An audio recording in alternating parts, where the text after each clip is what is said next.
ফজর ও মাগরিবের পরে একটি দোয়া 3 বার পড়লে কবরের প্রশ্ন আপনার জন্য সহজ হয়ে যাবে। আমরা সকলেই জানি কবরে আমাদেরকে প্রশ্ন করা হবে এবং কবর হচ্ছে আখেরাতের প্রথম ঘাঁটি।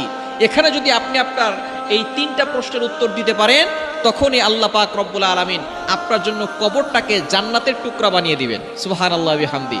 সুতরাং আবু বকর সিদ্দিক রাদিয়াল্লাহু তাআলা আনহু যখন এই কবরের পাশ দিয়ে হেঁটে যেতেন, তার চোখের পানি দিয়ে তার দাড়ি মোবারক ভিজে যেত, তার জুব্বা মোবারক ভিজে যেত।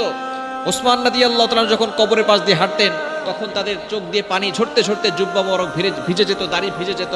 সাহাবায়ে কেরাম জিজ্ঞেস করতেন, আপনি কাঁদেন কেন? বলে, কবর হচ্ছে আখেরাতের প্রথম ঘাঁটি।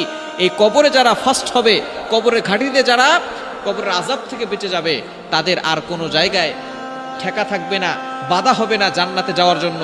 সুতরাং কবর হচ্ছে আখেরাতের প্রথম ঘাঁটি। এই কবর থেকে বাঁচার জন্য আমরা সবসময় আল্লাহর কাছে দোয়া করব।